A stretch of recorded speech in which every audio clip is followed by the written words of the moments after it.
आज जिन चीज़ों के लिए हम यहाँ पर इकट्ठा हुए हैं उसमें जैसा निदेशक शिक्षा ने कहा, उसमें एक तो नवनियुक्त अध्यापकों को नियुक्ति पत्र माननीय मुख्यमंत्री जी और शिक्षा मंत्री जी के द्वारा दिए जाएंगे, लेकिन उसके साथ ही कुछ चीज़ें और हैं जो बहुत ज़्यादा प्रभाव शिक्षा के क्षेत्र में डालेंगी। उनकी हम एक नए सिरे से फिर से शुरुआत कर रहे हैं। पिछले 2 साल से लगभग समग्र शिक्षा में हमारे जो परियोजना निदेशक हैं राजेश शर्मा जी, इनके नेतृत्व में शिक्षा के जो गुणात्मक क्षेत्र हैं उसमें सुधार के लिए बहुत बड़ी कोशिशें चल रही हैं।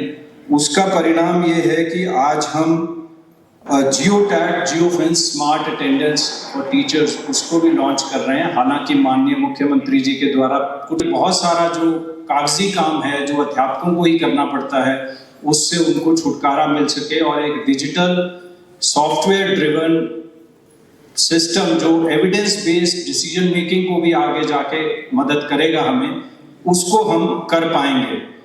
और जो विद्या समीक्षा केंद्र प्रदेश में काम कर रहा है उसमें आज ये संभव है कि हम किसी भी बच्चे का रोज का जो सीखने की प्रक्रिया है इसको देख सकें। शिक्षा की तरफ से जो स्टूडेंट सेंट्रिक प्लेटफॉर्म है उसकी भी एक नई शुरुआत हायर लेवल पे हम करने जा रहे हैं, क्योंकि ये जो विद्या समीक्षा केंद्र है इसका उद्घाटन भी माननीय मुख्यमंत्री जी ने किया था और उसके बाद इनको जब हमने डेमोन्स्ट्रेशन दिया उसके बाद इन्होंने कुछ सुझाव और दिए थे, तो उसके बाद आज हम उसको नेक्स्ट लेवल पे लेकर जा रहे हैं और इसको एविडेंस बेस्ड लर्निंग के साथ जोड़ा जाएगा। इसी के साथ आज कुछ बच्चियां यहाँ पे मौजूद हैं जो कस्तूरबा गांधी बालिका विद्यालय की छात्राएं हैं। इनको इसलिए यहाँ पे बुलाया गया है कि ये स्टूडेंट्स जो हैं ये हॉस्टल में रहती हैं और सरकारी स्कूल के अंदर पढ़ती हैं, और ये हॉस्टल कस्तूरबा गांधी बालिका विद्यालय योजना जो है उसके तहत समग्र शिक्षा में चलाए जाते हैं। ये बच्चियां जो हैं ये राष्ट्रपति भवन जाएंगी और राखी के दिन राष्ट्रपति महोदय को राखी बांधेंगी। तो इनका भी मैं स्वागत करता हूं, इनको बधाई देता हूं। इसी के साथ आज यहाँ वो स्टूडेंट भी मौजूद हैं जो एक्सचेंज प्रोग्राम में जापान की यात्रा करेंगे, तो ये भी यहाँ पे मौजूद हैं। मैं माननीय मुख्यमंत्री जी का और शिक्षा मंत्री जी का आभार करता हूँ व्यक्त इस विषय को लेकर विशेष रूप से, क्योंकि ये प्रोजेक्ट केवल हिमाचल प्रदेश के लिए भारत सरकार ने सैंक्शन किया, ये देखते हुए कि गवर्नमेंट ऑफ हिमाचल प्रदेश इसको अच्छे से लागू कर सकती है। तो जो कमिटमेंट है प्रदेश में शिक्षा को लेकर वो सबसे ज्यादा इस समय है, और जो हम बदलाव भी ला रहे हैं शिक्षा के क्षेत्र में वो आज से 20-30 साल आगे चलकर शिक्षा का ढांचा किस तरह का होना चाहिए उसको ध्यान में रखकर ला रहे हैं। मैं ड्राइंग मास्टर्स पूरे हिमाचल प्रदेश के समस्त 12 जिलों से यहाँ पर आए हैं, उन सब का मैं यहाँ स्वागत भी करता हूँ, सभी को आदर के साथ संबोधित भी करता हूँ। और एक तरह से जो शिक्षा विभाग की इन 2.5 वर्षों में यात्रा रही और इन 2.5 वर्षों के बाद जिस स्थान पे हम पहुंचे उसके बारे में काफी विस्तार से आशीष कोहली जी ने, राकेश कंवर जी ने अपनी बात रखी है। हमारा प्रदेश पहाड़ी प्रदेश है, दुर्गम क्षेत्र है, लेकिन ये बताते मुझे हर्ष होता है कि शीघ्र, मैं समझता हूं बहुत ही कम समय के अंदर, मात्र 1-2 महीने के अंदर हिमाचल प्रदेश की गिनती भी उन 4-5 राज्यों में होगी जो 100% लिटरेट स्टेट के रूप में जाना जाएगा। इसके लिए मैं समस्त प्रदेशवासियों को बहुत बहुत बधाई देता हूं। और जैसे मैंने 2.5 वर्षों की बात की, ये सफर कोई सरल, मैं समझता हूं सफर नहीं था। माननीय मुख्यमंत्री जी के दिशा निर्देश थे कि हमने गुणात्मक शिक्षा को प्राथमिकता देनी है, विस्तार का भी एक अपना समय था। चाहे उसमें असर की रिपोर्ट की बात है, उसमें भी 8वीं का बच्चा आपका 3rd का पाठ्यक्रम पढ़ने में असमर्थ था। आज ये हम सब के लिए गर्व की बात है, फक्र की बात है कि जब आपकी असर की रिपोर्ट आपकी प्रेषित हुई, उसमें हिमाचल प्रदेश को केरला से भी बेहतर रीडिंग और लर्निंग लेवल पे नंबर 1 आंका गया है। ये भी मैं समझता हूं हमारे विभाग के लिए, एक हमारे प्रदेश के लिए समस्त एक बहुत अचीवमेंट थी, एक बहुत बड़ी उपलब्धि थी, जहां समय के साथ हमने, जैसे यहां पर कहा गया, अपने आप को परिवर्तन भी करना है, साथ ही साथ एक संतुलन भी अत्यंत आवश्यक है। जहां हम नए सब्जेक्ट्स की बात कर रहे हैं, साथ ही साथ हम इंग्लिश को कंपलसरी प्रारंभ कर रहे हैं क्लास 1 से।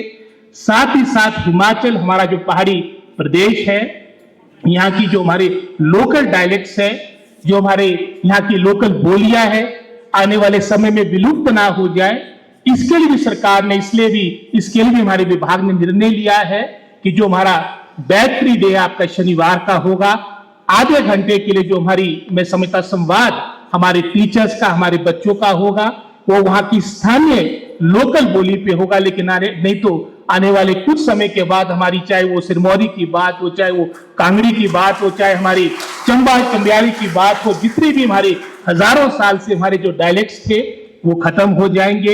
ये निर्णय भी वर्तमान सरकार ने किया है।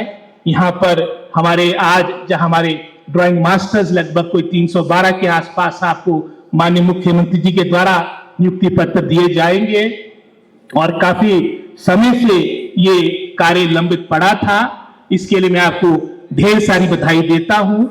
लेकिन उद्देश्य यही है कि जो हमारा डिपार्टमेंट है उसमें क्वालिटी एजुकेशन हमारे प्राइमरी स्कूल तक पहुंचे, और जो इतिहास के काम, जिसके बारे में कंवर साहब ने कहा कि हमारे जापान बच्चे 5 यहां से जा रहे हैं, और हमारा जो कंबोडिया और सिंगापुर की भी जो विजिट हमारी विशेषकर हमारे मेधावी छात्रों की हुई है, ये भी मात्र हिमाचल प्रदेश नहीं, पूरे भारतवर्ष के इतिहास में प्रथम बार होगा कि हमारे दुर्गम, हमारे गांव के स्कूलों से बच्चे माननीय मुख्यमंत्री जी की प्रेरणा से, चंबा का बच्चा, हमारे किन्नौर का बच्चा, हमारे कुल्लू आनी का बच्चा, उनको भी सिंगापुर जैसी जगह जाने का अवसर प्राप्त हुआ। जो हम लोग, अब जब हम 40 के दशक में 40s में पहुंच चुके थे, तब हम विदेश जा पाए थे, लेकिन बच्चों में इनका कॉन्फिडेंस बढ़े, इनको देखने का अवसर मिले। हिमाचल के हमारे ग्रामीण क्षेत्र के बच्चों के पूरा विश्व किस दिशा की ओर जा रहा है। आने वाले हमारा जो कार्यकाल वर्तमान सरकार का है, क्वालिटी एजुकेशन हमारा फोकस है, हमारी प्राथमिकता है, जहां हमारे सुधार, रिफॉर्म, अपने डिपार्टमेंट को कंसोलिडेट करना, जैसे डायरेक्टरेट हमारा इकट्ठा हो गया, ये एक बहुत बड़ा ऐतिहासिक निर्णय हमारी सरकार के द्वारा किया गया है।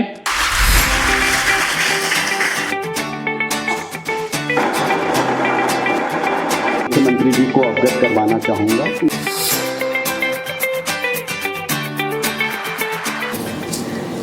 धन्यवाद सर। तो आपको किसी से फाइल मंगवाने की जरूरत नहीं पड़ेगी सर। आप इस डैशबोर्ड के माध्यम से उस टीचर के बारे में पूरी सूचना आपके पास होगी कि ये टीचर पिछले 10 सालों में कितनी बार ट्रांसफर हुआ और कहाँ कहाँ रहा। तो ये ये सर बहुत ही, मुझे लगता है कि ये सबको सक्षम करता है डिसीजन लेने। नॉट ओनली कि आपको ट्रांसफ़र करना है, लेकिन अगर ये पता करना है कि नदौन के स्कूल में हमारे आज की डेट में टोटल स्ट्रेंथ कितनी होनी चाहिए और उसके अगेंस्ट कितनी है, वो भी आपको जानकारी मिलेगी सर।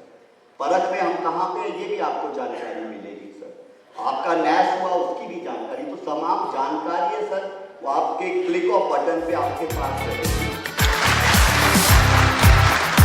बच्चों के लिए चेयर तैयार थी, क्योंकि ये फर्स्ट टाइम किया है, इसके टेंथ में पूरे हिमाचल पर मैथ्स का तैयार किया।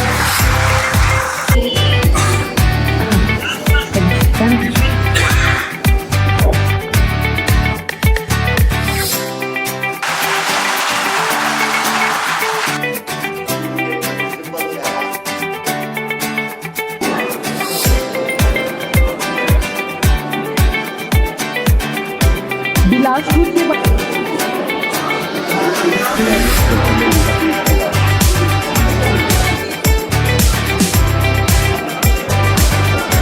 हिंदी की भी बात है।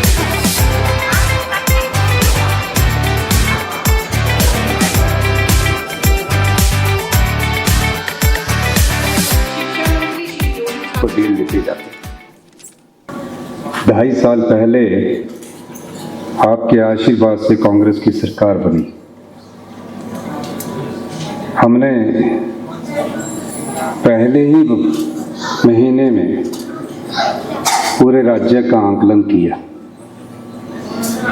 कि प्रदेश की दिशा कैसे आगे बढ़े और प्रदेश किस दिशा में आगे बढ़ेगा, उसके लिए सभी विभागों से हमने प्रेजेंटेशन ली। और जब शिक्षा विभाग की प्रेजेंटेशन की बारी आई तो पता चला कि शिक्षा के क्षेत्र में हम 21वें स्थान पर हैं और सरकारी स्कूलों से जो बच्चे शिक्षा ग्रहण कर रहे हैं उनकी एनरोलमेंट दिन प्रतिदिन गिर रही है। मैंने शिक्षा मंत्री से बात की, शिक्षा सचिव से बात की कि ऐसा क्यों हो रहा है, जबकि हमारे सरकारी स्कूलों में पढ़ाने वाले जो टीचर्स हैं वो कंपटीशन के थ्रू आ रहे हैं, वो टेस्ट के थ्रू आते हैं और अच्छी शिक्षा देते हैं, और प्राइवेट स्कूल में बच्चे क्यों अधिक जा रहे हैं। पाया कि कुछ कमियां हैं, उन कमियों को हमें दूर करना होगा। और हमने अपनी सरकार के कुछ बिंदु तय किए, क्योंकि आप शिक्षा जगत से हैं, मैं कुछ बिंदुओं की बात आपसे करना चाहूँगा। हमने कहा कि हमें पूरी व्यवस्था को परिवर्तित करना है और उसमें 5 बिंदुओं को हमने तय किया। और मुझे खुशी है कि 2 साल 8 महीने के इस अंतराल में हम उस दिशा को तय करने में, उस सोच को निश्चित करने की दिशा में आगे बढ़े। पहला बिंदु था कि शिक्षा के क्षेत्र में क्रांतिकारी बदलाव करने होंगे और उन क्रांतिकारी बदलावों में हमें जो भी फैसले लेने होंगे उन फैसलों के छात्र हित हो और शिक्षकों का हित हो। लेकिन हमने देखा कि बच्चों की क्वालिटी एजुकेशन में कैसे इंप्रूवमेंट आए और हमने फैसला किया। हमने कहा कि हमारा ध्येय ये होना चाहिए कि कोई भी बच्चा शिक्षा से वंचित नहीं रहना चाहिए, स्कूल खोलना मकसद नहीं होना चाहिए, क्वालिटी एजुकेशन देना मकसद होना चाहिए। और हमने उस दिशा में कदम बढ़ाए और हमने उन 600 शिक्षा संस्थानों को बंद करने का फैसला किया जिन शिक्षा संस्थानों में टीचर्स की नियुक्ति नहीं थी। फिर शिक्षा मंत्री जी से मेरी बात हुई और हमने पहले ही साल तकरीबन 5100 TGT medical, TGT non medical और टीजीटी आर्ट्स के शिक्षकों की नियुक्ति के लिए फाइनेंस से अनुमोदन किया। और मुझे खुशी है कि हम शिक्षकों की नियुक्ति कर रहे हैं और आज कल में जेबीटीज की नियुक्ति करने हम जा रहे हैं और TGT non medical, medical arts और मेडिकल की नियुक्ति राज्य चयन आयोग के माध्यम से करने जा रहे हैं। कानून की तह पर उन 315 टीचर, ड्राइंग टीचरों को नियुक्ति पत्र देने का काम करने हम जा रहे हैं। कई बार ड्राइंग टीचर मुझसे मिले, माननीय शिक्षा मंत्री जी से मिले, विस्तृत चर्चा की गई। कहीं ऐसा ना हो कि हम कोई ऐसा काम करते करते और आपके किसी कानूनी पचड़े में फंस जाए। लेकिन आज मुझे खुशी है कि हमने जो कानूनी राय ली थी उसके अनुसार आपको आज नियुक्ति पत्र मिलने वाला है।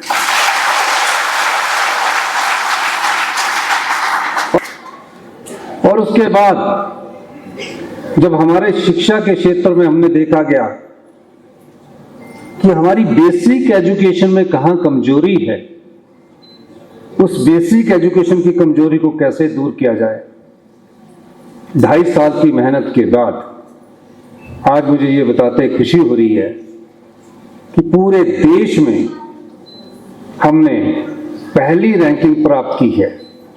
क्योंकि केरल और पंजाब तो पहले से ही अच्छी शिक्षा दे रहे थे, हम 21वें स्थान पर थे, उस तरह से हमने पहली रैंकिंग प्राप्त की है। इसमें शिक्षकों का बहुत बड़ा योगदान है। किस प्रकार हमने आगे बढ़े हैं तो मैं आपको बताना चाहूंगा। कक्षा 9th में हम तीसरे स्थान पर पूरे हिंदुस्तान में रहे और एनसीईआरटी की रैंकिंग में अगर हम छलांग की बात करें तो हम पंजाब और केरल के बाद पहले स्थान पर रहे। ये क्यों हो सका? ये इसलिए हो सका कि जो हमारे शिक्षक हैं उन्होंने भी सोचा कि कहाँ सरकार हमें बच्चों को अच्छी शिक्षा उपलब्ध करवाने के लिए अधिकतम वेतन देती है, हमें भी उस दिशा में कुछ कार्य करना चाहिए। समय की मांग है और भविष्य की शिक्षा की चुनौतियों को देखते हुए हमें आगे बढ़ना है। अगर हम उन चुनौतियों का सामना करना है तो ये लड़ाई एक युद्ध की तरह लड़नी होगी और इसमें आप लोगों का साथ चाहिए। मेरा मानना है कि अगले 1 वर्ष के भीतर हम अपने बदलाव से हिमाचल प्रदेश को हिंदुस्तान के पहले 3 स्थान में पाएंगे। वो दिन दूर अब नहीं है।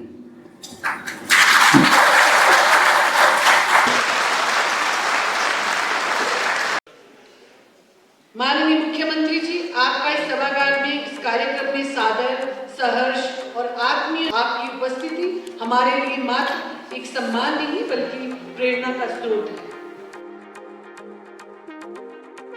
Everyone, my name is Riddhima Sharma and I am a student of Government Girls Model Senior Secondary School Nadaun. तो मेरा selection सकूरा science high school programme में हुआ है। मेरा सिलेक्शन एकेडमिक्स बेसिस पर हुआ है। I secured first rank in HP board examinations 2024 और उसके बेसिस पर मेरा सिलेक्शन हुआ है। तो जापान एक बहुत ही इनोवेटिव, बहुत ही प्रोग्रेसिव कंट्री है, तो हमें वहाँ जाने की अपॉर्चुनिटी मिलेगी। वहाँ पे हम बहुत सी चीज़ें सीखेंगे साइंस एंड टेक्नोलॉजी से रिलेटेड, तो इससे हमारे बहुत से बेसिस पर हमारी इम्प्रूवमेंट होगी। ऑल्सो जापान को उसके कल्चर के लिए जाना जाता है, उसकी पोलाइटनेस के लिए, उसके डिसिप्लिन के लिए। तो वहाँ जाकर हमें ये सब कुछ भी सीखने को मिलेगा और हम वहाँ जाके बहुत से स्टेट के बच्चों से मिलेंगे, डिफरेंट कंट्रीज़ के बच्चों से मिलेंगे, तो इससे हमारी कम्युनिकेशन स्किल्स भी इम्प्रूव होंगी और हमें बहुत कुछ सीखने का मौका मिलेगा। तो इसके लिए मैं government of Himachal, Indian government और सकूरा साइंस हाई स्कूल प्रोग्राम को थैंक यू करना चाहूँगी कि उन्होंने मुझे opportunity the. Thank you so much. My name is Devansh, I am from district Kangra. तो सबसे पहले मैं आपको अपने मॉडल के बारे में बताता हूँ कि मैंने क्या मॉडल बनाया। मेरे मॉडल का नाम था innovative tap and geyser system with conservative sink. तो इस मॉडल में बेसिकली क्या था, जैसे कि जब हम गीज़र का टैप ऑन करते हैं तो उसमें गर्म पानी निकलने से पहले जो ठंडा पानी निकलता है, ज़्यादातर लोग उसको बर्बाद कर देते हैं, उसको वेस्ट कर देते हैं। तो उसी ठंडे पानी को बचाने के लिए हमने एक मॉडल बनाया था जिसमें कि जो ठंडा पानी होगा वो टैप से निकलने से पहले ही वापस गीज़र में चला जाएगा। इससे कि हज़ारों लाखों लीटर पानी की बचत होगी। और एक कंजर्वेटिव सिंक बनाया था जिसमें कि जो भी गंदा पानी सिंक से नीचे जाएगा उसको हम क्लीन करके अंडरग्राउंड टैंक में स्टोर कर सकते हैं, ताकि उस पानी को हम आउटसाइड वर्क के लिए यूज़ कर सकें। और इसी मॉडल के थ्रू एजुकेशन डिपार्टमेंट ने मेरे को एक मौका दिया जिसमें कि मैं जापान जा सकता हूँ। हमारा ये 1 वीक का प्लान है जापान जाने का। वहाँ जाके हमें जापान की साइंस एंड टेक्नोलॉजी के बारे में बताया जाएगा और वहाँ की टेक्नोलॉजी और वहाँ के लोग, वहाँ का ट्रेडिशन, वहाँ की जगहें हमें विज़िट करवाई जाएंगी। हमें गेस्ट लेक्चर दिए जाएंगे और भी बहुत सी चीज़ें होंगी जिसमें कि हमारा सारा जितना भी जाने आने और स्टे का जितना भी रहने खाने पीने का है वो सारा हमारी गवर्नमेंट उठाएगी। और एट द एंड मैं अपनी government, HP government education department को थैंक करता हूँ। I am very thankful to them that they give me an opportunity to visit Japan. नून, मेरा नाम प्राची है। मैं कस्तूरबा गांधी बालिका विद्यालय आंध्रा की छात्रा हूँ। हम दिल्ली में जा रहे हैं जहाँ पर हम राष्ट्रपति भवन जाएंगे और वहाँ पर हम राष्ट्रपति से मिलेंगे। तो मैं बहुत खुश हूँ कि हम राष्ट्रपति भवन जा रहे हैं और राष्ट्रपति से मिल रहे हैं, क्योंकि बहुत कम लोगों को यह मौका मिलता है कि वह राष्ट्रपति भवन जाए और राष्ट्रपति से मिले। तो हम वहाँ पर हम अपने कल्चर को प्रस्तुत करेंगे राष्ट्रपति के सामने। हमारी राष्ट्रपति का नाम श्रीमती द्रौपदी मुर्मू है। तो हम वहाँ पर बहुत सी नई चीज़ें सीखेंगे और आगे के लिए और ज़्यादा तैयार होंगे। धन्यवाद।